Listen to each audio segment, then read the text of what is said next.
Hello बच्चों, कैसे हो आप सब।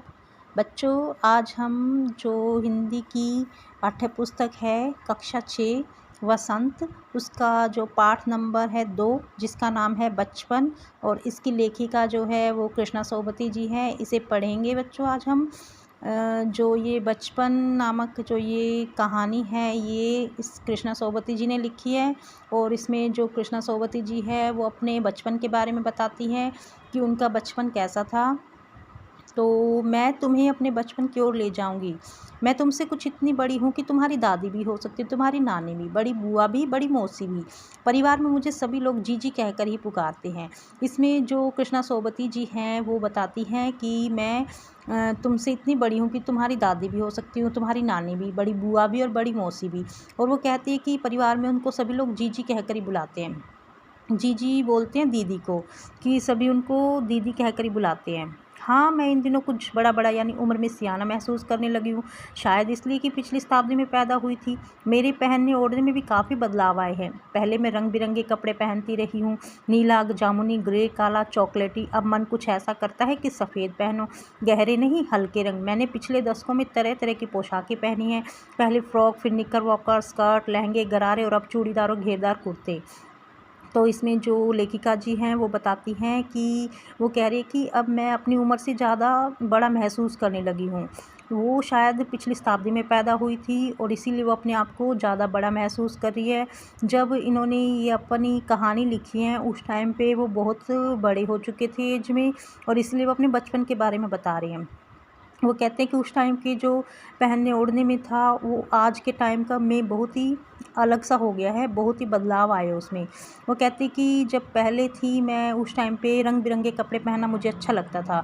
जैसे कि मान लो गहरे रंग, जैसे नीला, जामुनी, काला, ऐसे ऐसे रंग उनको अच्छे लगते थे। लेकिन अब वो बोलती है कि अब मुझे ऐसे रंग अच्छे नहीं लगते, क्योंकि अब उनकी एज बड़ी हो चुकी है। वो कहती है कि अब मुझे गहरे नहीं बल्कि हल्के रंग अच्छे लगते हैं। वो कहती है कि अब मुझे जैसे कि सफ़ेद रंग है वही ज़्यादा अच्छा लगता है पहनना। पहले वो बोलती है कि पहले मैं फ़्रॉक पहनती थी, निक्कर वॉकर, स्कर्ट, लहंगे, गरारे पहनती थी, क्योंकि बचपन में तो सभी बच्चे ऐसे ही कपड़े पहनते हैं। लेकिन वो बोलते हैं कि उसके बाद अब धीरे धीरे उनको इन सब चीज़ों से दूर हो गई है, और अब उनको वो बोलती है कि अब तो मुझे सिर्फ चूड़ीदार और घेरदार कुर्ते ही अच्छे लगते हैं। बचपन के कुछ फ्रॉक तो मुझे अब तक याद है। बचपन में जो लेखिका जी वो फ़्रॉक डालती थी, और वो कहती है कि मुझे आज भी उनका फ़्रॉक याद है। हल्की नीली और पीली धारीवाल फ़्रॉक, गोल कॉलर और बाजू पर भी गोल कफ। वो कहती है कि एक जो फ़्रॉक थी उनकी वो हल्की नीली और पीली धारी वाली थी, और उसमें गोल कॉलर लगा था, कॉलर वाली फ़्रॉक थी, और बाजू पर भी उनके गोल कफ था, जैसे कि शर्ट में लगे होते कफ वैसे। एक हल्के गुलाबी रंग का बारीक चुन्नटों वाला घेरदार फ्रॉक था। उनको याद है कि एक वो हल्के गुलाबी रंग का फ्रॉक पहनती थी जिसमें चुन्नटें डली होती थी। चुन्नटें बच्चों होता है जैसे कि कपड़े को इकट्ठा करके और उसको सिलाई कर देते हैं तो उससे चुन्नटें बन जाती है। और नीचे गुलाबी रंग की फ्रिल मतलब झालर होती थी। तो जो हल्के गुलाबी रंग का था उसके नीचे वो झालर लगा देते थे। उन दिनों फ्रॉक के ऊपर की जेब में रुमाल और बालों में इतराते रंग बिरंगे रिबन का चलन था। जो लेखिका जी है वो कहती है कि उस टाइम पे जो फ्रॉक डालते थे, फ्रॉक के जो ऊपर जेब लगी होती थी उसमें वो रुमाल रखते थे, और बालों में वो रंग बिरंगे रिबन पहनते थे। लेमन कलर का बड़े प्लेटों वाला गर्म फ्रॉक जिसके नीचे फ़र टकी थी। उसे एक याद है कि उसका एक फ़्रॉक था जो वो लेमन कलर का था और उसके नीचे फ़र लगी हुई थी, मतलब झालर लगी हुई थी। 2 ट्यूनिक भी याद है, एक चॉकलेट रंग का और एक अंदर की कोटी प्याजी, दूसरा ग्रे और उसके साथ सफ़ेद कोटी। कोटी होता है जो सर्दियों में डालते हैं, जैसे कोटी वगैरह जो ऊन से बनी होती है वो डालते हैं। तो इसमें जो लेखिका जी है वो अपने कपड़ों के बारे में बता रही है कि वो कैसे बचपन में कैसे कपड़े पहनती थी। इसके बाद जो है बच्चों, मुझे अपने मोजे और स्टॉकिंग भी याद है। वो कहती है कि मुझे अपने जो मोजे पहनती थी वो भी याद है। बचपन में हमें अपने मोजे खुद धोने पड़ते थे, वह नौकर या नौकरानी को नहीं दिए जा सकते थे, इसकी सख्त मनाही थी। जो लेखिका जी वो कहती है कि जब बचपन में वो अपने जो मोजे वो खुद धोती थी, उसको नौकर नौकरानी नहीं धो सकते थे। उनको इस चीज़ के लिए मना किया हुआ था कि अपने मोजे खुद धो। हम बच्चे इतवार की सुबह इसी में लगते थे। इतवार होता है संडे, कि जो संडे आता था तो वो बच्चे क्या करते थे, संडे को सुबह सुबह अपने सभी मोजे धोने लग जाते थे। धो लेने के बाद अपने अपने जूते पॉलिश करके चमकाते। जब जूते कपड़े या ब्रश से रगड़ते तो पॉलिश की चमक उभरने लगती। उसके बाद जो उनको अपने जूते हैं वो भी खुद ही पॉलिश करने पड़ते थे, और उसके बाद वो पॉलिश करने के बाद उन जूतों को ब्रश से रगड़ते थे। और उससे वो क्या होते थे, वो जूते और भी चमक जाते थे। सर्वर मुझे आज भी बूट पॉलिश करना अच्छा लगता है। हालांकि अब नई नई किस्म के शू आ चुके हैं।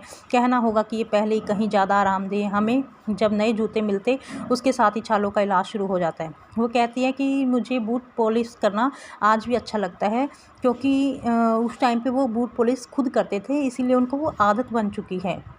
वो कहते कि हाँ, अब जबकि अलग अलग किस्म के जूते आ चुके हैं मार्केट में, कहना होगा कि पहले से कहीं ज़्यादा आरामदेह है, मतलब कंफर्टेबल। आजकल के जो जूते हैं वो पहले से ज़्यादा कंफर्टेबल है। हमें जब नए जूते मिलते उसके साथ ही छालों का इलाज शुरू हो जाता था। जब वो पहले नए जूते आते थे तो वो उससे क्या होता था कि छाले पड़ने शुरू हो जाते थे। जो हमारी स्किन है उस पर जो वो है छाले से बन जाते थे। तो वो कहते थे कि उसका इलाज भी हमें पहले शुरू करना पड़ता था जब नए जूते आते थे। जब कभी लंबी सैर पर निकलते उसके पास अपने पास रुई ज़रूर रखते थे। जब लंबी मतलब जब उनको बहुत ज़्यादा लंबा चलना पड़ता था और नए जूते होते थे तो वो अपने पास रुई रखते थे। रुई को रखने से क्या होता है, वो अपने जूतों में लगा लेते थे, उससे उनके फिर वो छाले नहीं पड़ते पैरों में। जूता लगा तो रुई मोजे के अंदर, अगर जूता लगना शुरू हो जाता तो वो रुई को मोजे के अंदर डाल लेते थे। हाँ, हमारे तुम्हारे बचपन में तो बहुत फ़र्क हो चुका है।